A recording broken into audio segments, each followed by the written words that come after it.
Exactement. Bonjour Frédéric, bonjour Mélanie qui viennent d'arriver. Je vais faire une petite introduction, ça permettra de jouer le rôle de tampon le temps que tout le monde arrive, étant donné que le sujet, c'est plutôt la présentation de Katharina dans un second temps. Donc en l'occurrence, moi je suis Valentin Thibault, cofondateur du Club des RH. On est une plateforme de mise en relation entre consultants RH indépendants et entreprises. Et du coup, notre rôle, c'est de faciliter le travail de sourcing pour l'entreprise, mais aussi tout le suivi administratif et financier, une fois le consultant en mission. Et puis en parallèle de ça, notre objectif côté freelance, c'est de pérenniser l'activité en facilitant l'accès à des missions qualifiées. Et en parallèle de ça, de pouvoir aussi casser l'isolement du freelancing en favorisant la rencontre avec d'autres membres. C'est la raison pour laquelle, en fait, on fédère une communauté aujourd'hui. On a plus de 750 membres. Il y a quelques membres qui sont d'ailleurs présents. Et du coup, en parlant de membres, Katharina fait partie justement de la communauté. Et du coup, l'objectif d'aujourd'hui, c'était de pouvoir vous présenter une masterclass sur un sujet d'actualité qui concerne les revues de performance. Et donc, l'objectif, c'est que Katharina puisse nous présenter justement sa manière de voir les choses vis-à-vis de ça, son retour d'expérience par rapport à ce qu'elle a pu mettre en œuvre dans pas mal d'entreprises. Donc, Katharina, je te laisse la main pour pouvoir poursuivre là-dessus. Simplement, avant ça, je préfère préciser, si vous avez des questions, alors n'hésitez pas à les poser. Il y a deux manières pour ça de le faire. Soit vous pouvez les poser dans le chat, et puis Clément pourra ensuite les poser au fur et à mesure. Mais aussi, du coup, l'autre manière, c'est de pouvoir simplement lever la main et qu'on puisse vous faire intervenir au bon moment pour pouvoir poser votre question. Voilà, je crois que j'ai rien oublié. Katharina, je te laisse la main. Yes. Bonjour, bonjour tout le monde. Merci de participer à ce webinaire. Donc, le but ici, c'est de vous partager des bonnes pratiques, une sorte de boîte à outils sur les revues de performance, qui est un sujet, comme on le sait, qui est impactant pour l'organisation. C'est un sujet assez épineux, qui va impacter aussi les équipes, le management. Et puis, c'est aussi chronophage dans le sens où ça implique toute une organisation et du temps en fait qu'on alloue aussi bien côté HR que côté management, codir et fondateur. Alors, donc on va le scinder en plusieurs parties. On va déjà parler de l'impact de ce process sur l'organisation. Dans un second temps, le type de calendrier qu'on peut utiliser. Dans un troisième temps, l'approche, c'est-à-dire comment on évalue et quelques tips sur les process. Et ensuite, l'impact de ces process sur l'aspect financier notamment. Donc, les questions, effectivement, le mieux, c'est qu'on le fasse en live et pas à la fin. Comme ça, ça nous permet de rendre la chose assez dynamique et plus sympa pour tout le monde. Alors, parlons d'impact, de stratégie de ce process de revue de performance. Alors, il y a ici, il y en a plusieurs, mais il y a, disons, 4 impacts principaux de ce process. C'est d'évaluer la performance de l'organisation. Donc, la boîte, la start-up a une stratégie qui est déclinée en objectifs par département, par équipe. Et ensuite, c'est grâce à ces équipes qu'effectivement, on permet à ces stratégies d'être de plus en plus, d'être réalisées le plus efficacement possible. Dans un second temps, ça nous permet aussi d'empowerer, alors c'est un terme en anglais, je ne l'ai pas trouvé en français, d'empowerer les managers qui ont un rôle principal dans ces revues de performance, qui vont être, je dirais, les piliers qui vont permettre à ce process d'être impactant pour les équipes et impactant pour l'organisation. Dans un troisième temps, ça nous permet aussi de booster l'engagement des équipes, donc leur donner aussi la visibilité sur l'impact que ces équipes ont justement sur cette vision, sur cette stratégie de la start-up. Et puis dans un quatrième temps, ça nous permet aussi de retenir les top talents de l'entreprise et de prévoir des mesures qui nous permettent de les retenir un maximum. Alors, si on parle calendrier, je dirais qu'il y a 3 façons de faire et une façon hybride, que j'ai appelée hybride et qui sera ma recommandation. Donc, on a la perf review qui est annuelle, donc qui va se tenir, je dirais, entre mi-décembre et fin janvier, donc sur la base de l'année fiscale de la start-up. On a une revue de perf qui peut se faire aussi en semestriel, donc autour de juillet pour le premier semestre et janvier pour le second semestre. On a une revue qui peut se faire de façon trimestrielle, qui est plus complexe à faire parce qu'on a souvent des projets qui sont des projets mid-run, voire long-run, donc un peu plus complexe d'évaluer ça de façon trimestrielle. Et la façon dont ça a bien marché, de par mon expérience, c'est un modèle hybride, c'est-à-dire on évalue sur le semestre la performance des équipes, on fait un bilan à la fin de l'année pour avoir une évaluation globale sur l'atteinte de l'objectif des équipes. Et ensuite, on fait quand même un point trimestriel sur l'avancement des projets avec les conseils potentiels du manager à ses équipes. Voilà, donc le modèle hybride marche pas mal. Ça nous permet d'avoir une approche dynamique. Le mode annuel, en fait, pour une start-up, ça me paraît assez lent, dans le sens où il y a plein de choses qui évoluent, même les objectifs eux-mêmes sont en constante évolution et parfois on les ajuste au trimestre. Donc voilà, le modèle hybride est plutôt efficace. Donc c'est quelque chose que je vous conseille d'appliquer. Alors, concernant l'approche, donc déjà, dans un premier temps, qu'est-ce qu'on évalue? Donc, on évalue pas mal de choses au sein de ces revues de performance. On évalue, je dirais, la performance au sens propre des équipes. Donc, qu'est-ce que c'est? C'est le niveau d'atteinte des objectifs qui ont été fixés. Ici, le challenge, en fait, c'est déjà de fixer les objectifs. Alors, je ne sais pas comment ça se passe dans vos startups, mais c'est un challenge qui concerne toute boîte. Les managers sont censés fixer l'objectif de chaque membre de l'équipe. Ce n'est pas toujours fait. Et quand ce n'est pas fait, effectivement, c'est un peu difficile d'évaluer cette performance. Donc, il y a un travail vraiment en amont à faire par les RH. Donc, s'assurer que les managers définissent l'objectif de façon verbale ou formelle, limite, ça n'a pas beaucoup d'importance, mais d'avoir quand même un socle qui permet ensuite d'évaluer de façon objective les réalisations des équipes. On évalue aussi l'attitude, donc sur la base de ce qu'on appelle soft skills, donc esprit d'équipe, communication, rigueur, gestion du temps. On parle aussi d'empathie, résolution de problèmes, gestion de stress. Voilà, donc tout ça, c'est des éléments qu'on peut évaluer de façon assez simple. Il y a un troisième bloc qui est lié à la culture. Alors, la culture, c'est un grand mot, mais la façon de faire qui marche pas mal, c'est de lier en fait donc ces attitudes des équipes sur la base des valeurs qui ont été définies par la boîte. Donc, souvent, il y en a 3, 4, voire 5, 6. Et donc, avoir un socle commun, pour le coup, à toute personne au sein de la boîte. Évaluer la façon dont cette personne va se positionner par rapport aux valeurs de l'entreprise. On évalue aussi ce qu'on appelle le potentiel. Alors, le potentiel, c'est un grand mot qui veut dire plein de choses. Et le potentiel, en fait, ce qu'on aperçoit, c'est que finalement, il dépend aussi du stade de développement de l'entreprise. Donc, je donne un exemple. Si on est dans une boîte qui est plutôt en fast growth, donc qui est en expansion assez rapide, le potentiel, ça va être par exemple l'adaptabilité à cette rapidité, à ce rythme. Ça va être le fait d'apprendre vite, donc d'être capable d'ingérer un maximum d'informations et de les appliquer. Leadership, évidemment, qui est un peu le socle pour tout type de potentiel qu'on évalue. Si on est dans une phase plutôt de post-série A, post-série B, où on grandit un peu moins vite, mais on passe dans un mode de structuration, qu'est-ce qu'on évalue dans le potentiel? C'est justement cette capacité à structurer les informations, capacité aussi à designer des process, ce qu'on n'a pas forcément quand on grandit très vite. Ce qu'on veut, c'est aller très vite.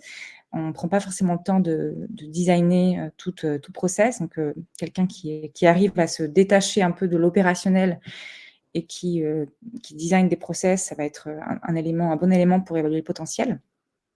Et le leadership, c'est plein de choses. Ça va être l'innovation, ça va être motiver les équipes, ça va être donner de la vision aussi à toute personne avec qui on communique, ça va être influencer les équipes, ça va aussi être aider à la prise de décision, la posture. Voilà, donc il y a plein de choses qu'on met dans le leadership. C'est des choses qui sont, que vous connaissez, mais c'est important de les définir pour ensuite être capable de dire au manager, voilà, c'est comme ça que tu évalues le potentiel. Il y a aussi un outil qui s'appelle la 9box. Je ne sais pas si vous êtes familier avec ça, mais c'est un outil en fait où je dirais qu'il y a deux axes. Donc, il y a l'axe potentiel et l'axe performance. Et donc, la façon d'évaluer les tops, c'est les personnes qui vont être au plus haut de la performance et au plus haut du potentiel, donc qui sont tout en haut à droite de cette box. Donc, ça, c'est simplement un outil, mais il y en a plein d'autres. Ensuite, quelles échelles? Alors ça, évidemment, il y a plein de façons de faire. Ce qu'on avait très souvent, c'était 4 types de rating. Donc, on évalue sur la base de en dessous des attentes, aux attentes, au-dessus des attentes et exceptionnel. Et ce dont je me suis rendu compte, et c'est assez commun à toute startup, c'est que quand on a 4 ratings, en fait, on voit que les managers ont beaucoup de mal à dire que quelqu'un est en dessous des attentes, parce que c'est un message assez fort. Et donc, ce qu'on voit, c'est qu'en fait, quand on a 4 ratings, ben, tout le monde est aux attentes, ou bien tout le monde est au-dessus, et on a plein de gens super exceptionnels. Voilà, donc ça, c'est un peu le challenge qu'on a quand on a 4 ratings. Quand on a 5 ratings, donc on a en gros en dessous des attentes, quasiment aux attentes, donc légèrement en dessous des attentes, aux attentes, au-dessus des attentes et exceptionnel, on se rend compte que là, le manager a une façon d'évaluer qui est plus, je dirais, plus objective, plus en phase avec la performance effective de son équipe. Donc ça marche plutôt bien. Les 5 ratings, ça marche bien. Les lettres ABCD, ça rappelle un peu l'école, donc je vous recommanderais pas d'être sur ce modèle-là.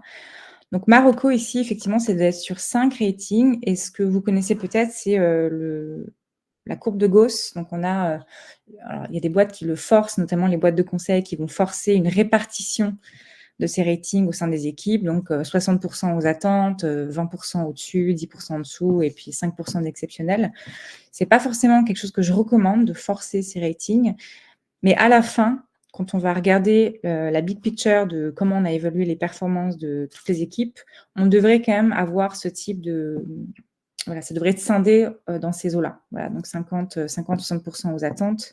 On ne devrait pas avoir 20% de la population qui est sur un rating exceptionnel. Ça, c'est impossible. Voilà un peu sur les échelles d'évaluation. Ensuite, quatrième point, qui évalue qui? Donc, on a plein de façons de faire. Ce qui marche pas mal, c'est d'être sur 4 types d'évaluation. Donc, dans un premier temps, ce qu'on appelle le self-assessment. Donc, le salarié s'auto-évalue sur l'atteinte de ses objectifs, sur ses soft skills, sur la façon dont il répond aux valeurs de l'entreprise, potentiellement sur son potentiel aussi. Voilà, donc le self-assessment est clé. Ce qui se fait souvent, c'est de partager cette auto-évaluation au manager avant de faire ce point de revue de performance. Il y a plusieurs approches. Certains DRH vont dire le manager, il a son évaluation du salarié, puis il ne va pas l'ajuster en fonction de l'évaluation, de l'auto-évaluation. J'ai un avis alors qui n'est pas forcément tranché sur la question, mais ce que je vois en fait, c'est que les managers qui ont de toutes petites équipes vont être assez au fait de ce qui se passe réellement dans le quotidien des équipes, donc qui vont être capables en fait de voir un peu toutes les opérations qui sont effectuées, donc d'évaluer vraiment chaque projet, chaque élément qui est effectué. Les managers qui ont de grosses équipes vont être un peu moins dans l'opérationnel, et donc le fait de pouvoir regarder l'évaluation du salarié pour potentiellement ajuster leur propre évaluation me paraît plutôt efficace. Donc je garderai quand même la porte ouverte au fait d'ajuster cette évaluation après le partage de l'évaluation du salarié. Évidemment, on a l'éval du manager sur le salarié. Donc ça, c'est le point clé, évidemment, des perf reviews. Ce qu'on voit de plus en plus, c'est manager. Donc, on évalue son manager sur la base de la façon dont il gère l'équipe, sur sa facilité à déléguer des tâches, etc. Donc, c'est une bonne pratique qui commence à se faire, et c'est assez sain de le faire dans ce sens-là aussi. Et ça permet aussi, oui, je répondrai à la question juste après, Caroline, ça permet aussi d'être capable, en fait, d'évaluer les managers. L'évaluation du manager envers son manager, sur la base de quoi on évalue le manager. Donc, il a ses objectifs, effectivement, mais de cette façon, en fait, en faisant ça, on permet aussi à l'organisation d'avoir une parcelle de l'objectif du manager qui est, en gros, sa capacité à manager l'équipe.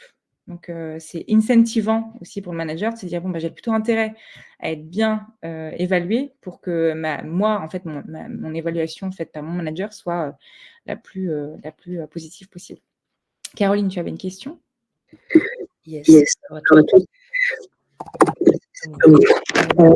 Justement, sur le manager, je l'ai déjà utilisé dans une structure qui était suffisamment mature pour que les managers acceptent d'être évalués par leur manager. La question, c'est comment lever le frein, justement, souvent des managers qui vont dire: «Bah, attends, c'est moi qui commande, c'est à moi d'évaluer son travail, c'est pas à lui de m'évaluer». J'ai quelques idées sur la manière d'amener la chose et dans une logique aussi d'amélioration continue dans le management et justement dans l'accompagnement des managers. Mais est-ce qu'il y a des managers, est-ce qu'il y a des mots-clés, des arguments clés qu'on peut mettre en avant pour lever ce frein de je suis manager et quoi, on va m'évaluer sur la manière dont je manage? Je dirais qu'un point qui est clé, c'est de parler de culture du feedback. C'est pas simple dans une startup, surtout quand elle grandit vite, on n'a pas forcément le temps de donner du feedback, et cetera. Quand on arrive vraiment à développer cette culture du feedback, bah, c'est très positif pour tout le monde. Donc on est dans une logique où en fait, chaque personne est capable et légitime en tout cas pour donner un feedback quelconque à toute personne au sein de la startup. Donc je dirais que ce serait mon argument principal, c'est que si on veut une culture du feedback, ben, en fait, la culture du feedback marche pour tout le monde, quoi. Donc, on est aussi bien concerné par soi-même en tant que manager que quand on manage une équipe, effectivement. Donc ça permet aussi si ça fait partie des valeurs et de la vision aussi de l'entreprise, ça permet d'asseoir en fait cette bonne pratique et la rendre, je dirais, légitime au sein du management. Merci. Il y a un 4e point qui est ce qu'on appelle 360. Alors, il y a plein de façons de l'appeler, mais ce qu'on va voir aussi, c'est qu'on est évalué par des pairs, donc peers review. Alors, ça peut être 2-3 pairs, 2-3 collègues qui évaluent tous les trimestres, par exemple, les membres de l'équipe. Les salariés peuvent choisir les personnes qui les évaluent. Les managers aussi peuvent choisir. Je trouve que c'est une bonne pratique de le faire en 2 temps, d'avoir une proposition du salarié qui est revue par le manager. Parce qu'évidemment, c'est comme une prise de référence quand on est dans un process de recrutement. Tu as toujours le choix de donner les ex-managers qui peuvent répondre au contrôle des refs. Évidemment, tu vas donner les managers avec qui c'est très bien passé. Donc, le faire en 2 temps, c'est pas mal. Donc, avoir une proposition du salarié et puis ensuite une revue du manager qui finalement tamponne les peers qui vont effectivement évaluer. Il y a une 2e question qui va se poser et il n'y a pas vraiment de bonne ou mauvaise réponse, c'est est-ce qu'on rend cette évaluation du collègue visible aux salariés? Donc, quand on le rend visible, ça rend la chose un peu plus complexe de donner du feedback. Donc, c'est difficile de donner un feedback négatif parce qu'on sent que c'est impactant, puis ça va être surtout vu par le salarié. Donc, je le rendrai anonyme pour permettre vraiment aux collègues d'être super transparents sur la question. Et donc, ça évite en fait d'avoir des pires feedbacks qui sont toujours super positifs. Dans ce 360, je ne mettrai pas trop de questions non plus parce que ça rend vraiment la chose très complexe aussi pour le manager d'avoir 10 questions par collègue, 3 collègues tous les trimestres, etc. Donc vraiment, la chose la plus simple, c'est quels sont les points super positifs pour Pierre et quels sont les éléments que Pierre doit améliorer. Voilà. En 2-3 questions, ça rend le process un peu moins lourd et moins complexe aussi pour le manager ensuite pour effectivement prendre en compte cette éval. Alors, concernant le après, donc ça, c'est un peu le sujet qui est complexe à gérer, c'est comment on gère la revue de performance en termes d'impact pour les équipes. Alors, il y a évidemment la revue de salaire. Donc, la revue de salaire se fait sur la base de 3 éléments: le marché, les équipes en interne et cette évaluation de performance qui permet d'objectiviser cette revue. Très souvent, au sein des startups, on a 2 pools de budget. On a ce qu'on appelle le merit increase qui va souvent être autour de 2, 3, 5% en fonction des années. On regarde un peu, en gros, l'inflation. La bonne pratique, c'est d'avoir aussi un 2e pool de budget qui est dédié aux promotions. Donc, ça peut être aussi 2-3% du pool, de la masse salariale. Et pour qu'une promotion soit vraiment impactante, je dirais, pour le salarié, c'est souvent autour de 8, 10, jusqu'à 15%. Donc, si on fait une promo et qu'on dit, voilà, tu passes au niveau supérieur parce que tu as top performé et qu'on donne 3% d'augmente, ça vaut pas grand-chose. Donc, un changement de titre, c'est chouette, mais si on n'a pas d'incentive financière derrière, ça a très peu d'impact. On a aussi une option qui est facultative, mais qui peut aussi être contractuelle. Donc, c'est short-term incentive, donc c'est le bonus. Alors, soit on le fait en one-off en se disant chaque année, tous nos top performeurs et nos personnes exceptionnelles ont un bonus qui va de 5 à 10% de leur salaire, par exemple. On a aussi plein de boîtes qui choisissent d'avoir un variable au sein du package global du salarié. Donc, quand on a une pratique d'avoir un variable, qu'il soit discrétionnaire ou contractuel, la bonne pratique, c'est d'être autour de 5 à 10% du salaire pour des fonctions support, donc finance, HR, opération, product et tech, 20 à 30% pour les équipes marketing, c'est une bonne pratique aussi. Puis ensuite, les sales sont entre 50 et potentiellement 100%. Donc, c'est, je dirais, un peu les trois façons d'allouer un variable potentiel si on veut le rendre officiel.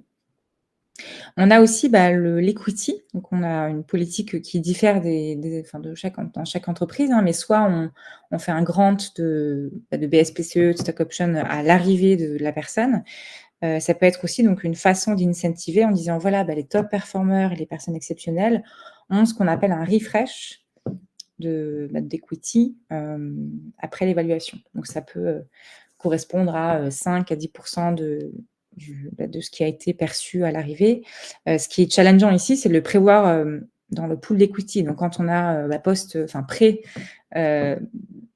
pré-série A ou B ou peu importe, on définit un pool avec le VC qui va être entre 3 et 5% de l'equity de la boîte, parfois 10%. Il faut aussi prévoir un pool justement pour ces top performers. Donc, ça, c'est un peu le challenge. C'est comment je peux évaluer le nombre de top performers, leur salaire, etc. Donc, voilà, c'est un peu... On ne peut pas le faire à la louche, donc c'est quand même bien d'avoir une bonne estimation, mais c'est pas une approche qui est facile. On a d'autres perks qui sont possibles. Ça peut être des voyages avec la famille, ça peut être des week-ends un peu VIP, ça peut être un système d'award avec un champion des sales, un champion du marketing tous les ans, etc. Donc, il y a plein de façons de gérer ça aussi. Donc, ici, il y a un coût aussi à budgéter, mais ça nous permet d'avoir une approche un peu moins financière de l'impact de ces revues de performance.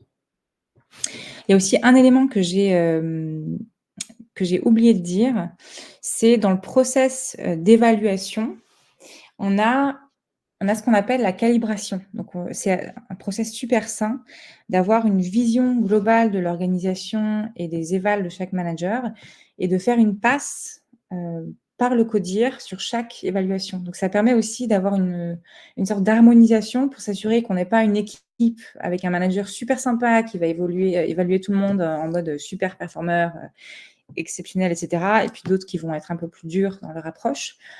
Ça permet aussi en fait d'avoir un peu la même vision de ce qu'on appelle la performance au sein de la boîte. Alors là, le challenge en fait, c'est que quand on est dans une structure de 200 à 300 personnes, réunir tout le CODIR et faire une passe sur chaque personne, c'est potentiellement 2 jours, donc c'est compliqué. On peut le faire par département, c'est-à-dire que chaque manager de département se réunissent et se partagent les revues de performance de leurs équipes. Donc, ça permet d'avoir une vision plutôt par département. Et ensuite, les fondateurs font une passe globale, effectivement, pour revoir toutes les revues. Les HR étant évidemment les personnes clés pour s'assurer qu'on répète ces bonnes pratiques, qu'on rappelle les éléments clés aux managers, qu'on les aide aussi à préparer ces évaluations qui ne sont pas simples. On a souvent des managers très jeunes qu'on positionne en tant que manager parce que la boîte va vite et il faut un leader dans l'équipe, qui ne sont pas forcément des managers nés, qui parfois n'ont pas forcément d'appétence pour manager. On s'en rend compte après. Donc, le rôle des HR aussi ici est super clé pour accompagner un maximum ces managers dans cet exercice qui n'est pas forcément très simple et qui est super important pour la motivation de leurs équipes. Voilà pour ce sujet. Est-ce que vous avez des points que vous aimeriez creuser davantage? Est-ce qu'il y a des points de réflexion qui sont moins clairs que d'autres? Oui, Axel? Merci pour ces partages d'expérience. Ma question était plus sur les LTI. J'en ai jamais mis en place pour des top managers outre que des dirigeants, et du coup, je m'interrogeais sur la vraie valeur, enfin le vrai impact engageant.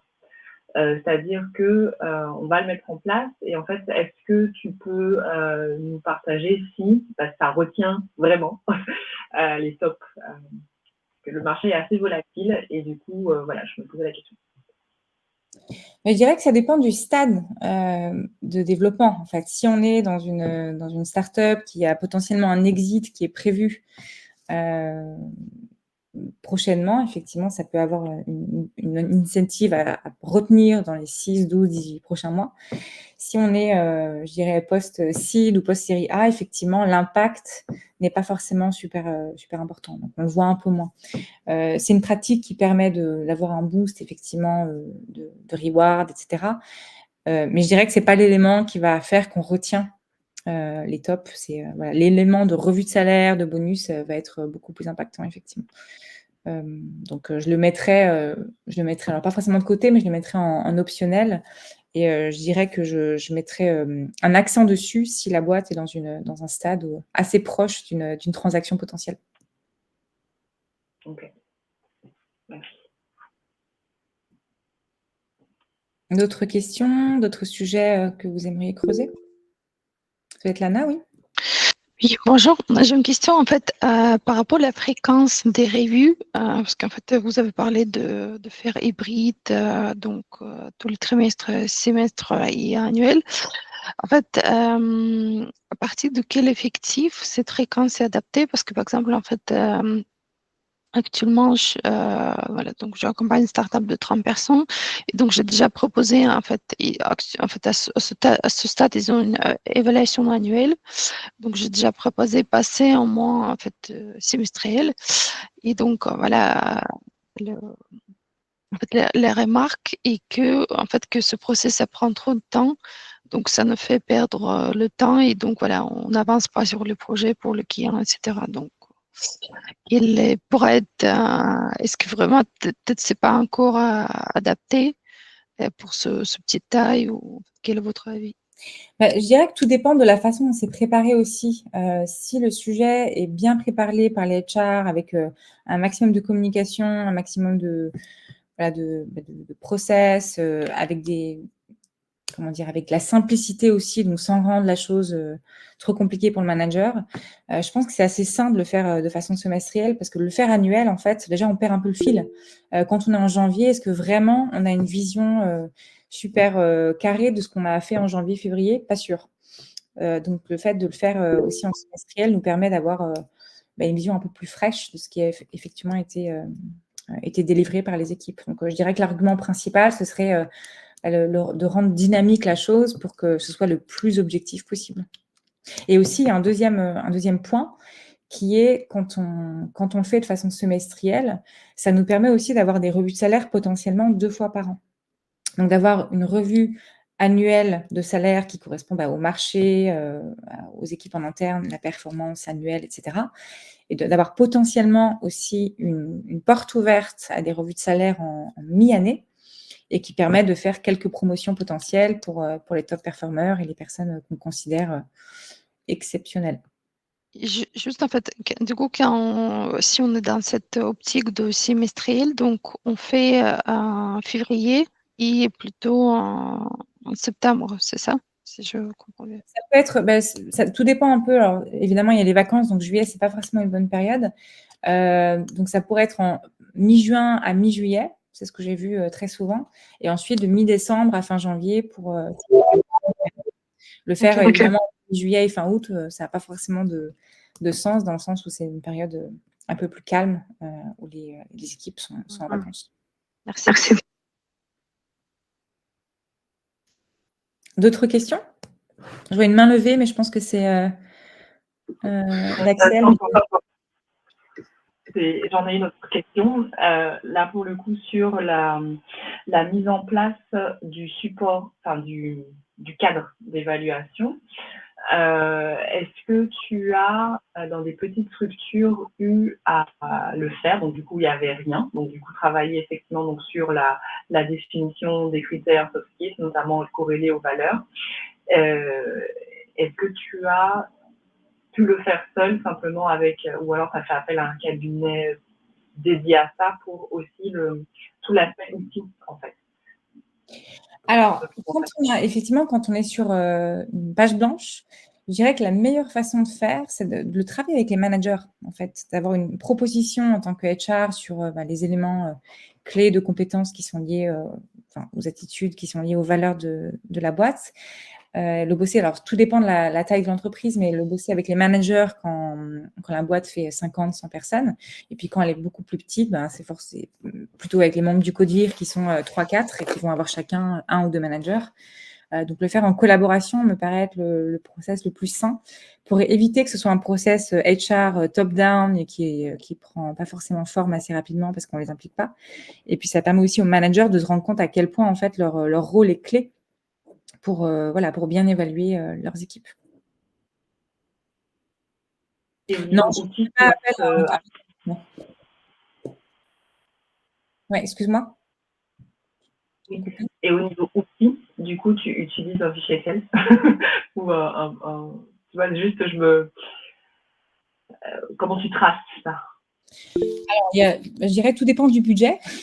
Donc, évidemment, il y a des outils de revue de perf qui sont sympas, Elevo, Lattice, ça fait partie aussi des features de certains HRIS, donc iBob, Bamboo HR, etc.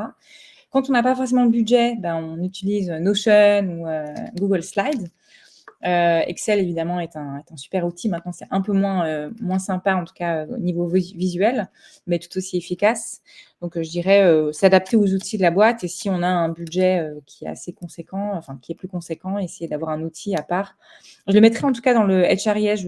La bonne pratique, en fait, que j'ai vue, c'est quand on multiplie les outils, c'est un peu plus compliqué à connecter. Ils n'ont pas tous une API, donc une intégration avec le HRIS. Et donc, ça veut dire qu'à chaque fois qu'on a un new joiner, on doit remplir un profil dans chaque outil, etc. Donc, quand la revue de perf fait partie des features du SIRH, c'est beaucoup plus simple à gérer. Donc, ce serait ma reco en termes d'outillage, effectivement. J'ai vu une autre main levée, une autre question. Je ne la vois plus. Non, c'était juste moi pour répondre à Axel, où effectivement, en fonction des outils qui sont déjà en place, s'il y a déjà même ne serait-ce qu'un core HR ou un outil de gestion des temps, il y a des fois des modules complémentaires. Et ce qui est intéressant, c'est qu'effectivement, ça permet de tracer les échanges, d'avoir cette logique de, comme tu le disais, Kasia, le manager prépare, il partage ensuite avec le manager qui évalue, tu peux avoir toutes les explications. Et effectivement, il y a pas mal d'outils. Moi, j'ai implémenté 2 fois Lucas dans des petites structures. Le budget n'est pas de dingue et ça permet vraiment de construire quelque chose qui tient la route, qui est assez friendly en termes d'utilisation et surtout où il y a déjà des bases de templates qui permettent d'être un fil conducteur pour alimenter les échanges avec tes managers, vous dire justement comment je construis, voilà ce qui peut exister et comment moi j'adapte l'outil qui est proposé par le SIRH. Donc voilà, il faut que ça soit simple d'utilisation, qu'il n'y ait pas effectivement 25 outils et qu'ils aient le sentiment aussi que ça leur facilite la vie, les entretiens. Souvent, moi je le vois, c'est perçu comme chronophage, lourd et autres. Donc dès que ça peut être un peu automatisé avec les partages, avec des workflows assez simples, c'est tout bénef pour tout le monde. Oui, tout à fait. Donc, l'outillage, effectivement, c'est un point clé. Maintenant qu'on n'a pas de budget, on fait aussi avec ce qu'on a et ça peut marcher tout aussi bien. Ce qui compte vraiment, c'est la com autour de ça. Donc, effectivement, on a plein de connexions à faire en fonction des évaluations, des critères, etc. Faire des bonnes présentations aux managers, les impliquer aussi dans les critères qu'on y met pour les engager. C'est vraiment super clé. Ne pas en faire un process HR qu'on communique top-down sans qu'il y ait un esprit de collaboration. En tout cas, je dirais que c'est l'élément clé pour que ça fonctionne bien. Et il y a un deuxième élément, je n'en ai pas parlé.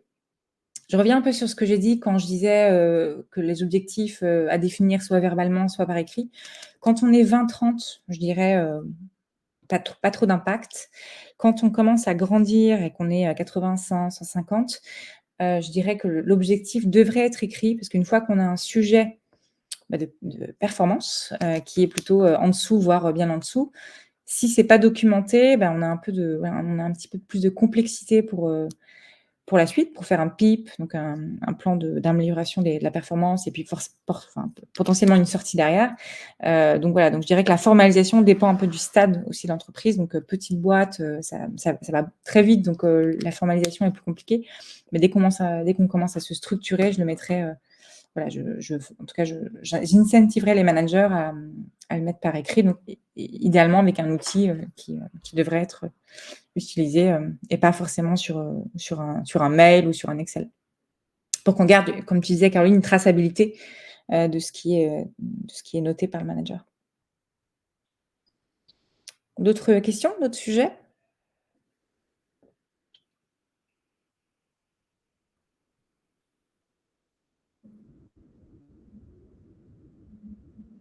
Ok, super. Merci des questions aussi et puis d'avoir rendu le webinaire dynamique. C'est un sujet super intéressant, mais voilà, qui est aussi complexe. Donc, si vous avez besoin de tips quelconques sur ce sujet, même en off, 5-10 minutes, un échange ensemble, n'hésitez pas. Vous avez mon mail et puis mon LinkedIn à la fin des slides qu'on va vous partager. Donc, avec plaisir pour échanger si vous en avez besoin. Yes, et surtout, merci à toi, Katharina, pour cette magnifique masterclass hyper complète, hyper intéressante pour le coup. Et je pense que voilà, il y a 2-3 tips que quelques personnes vont pouvoir collecter pour les appliquer de manière très opérationnelle et pratico-pratique dans leur entreprise. Donc, merci beaucoup pour ça. Qui plus est, il y aura un replay qu'on va vous envoyer par mail avec Clément cette fois-ci, pour que vous puissiez, si besoin, si vous n'avez pas eu le temps de prendre une petite note sur une info, aller rechercher cette info dans le replay. Donc, merci de vous être rendu disponible sur la pause déjeuner. On vous laisse, on ne vous dérange pas plus longtemps pour le coup, et encore merci à Katharina pour ça. Et c'est qu'un premier webinar parmi tant d'autres, on l'espère, pour pouvoir justement toujours travailler, échanger sur des sujets d'actualité pour les équipes RH. Donc, merci Katharina pour ce premier webinaire qui était ultra intéressant. Avec Et puis, plaisir. bon appétit à tous et puis à bientôt du coup. Merci beaucoup. Au revoir. Merci, à bientôt.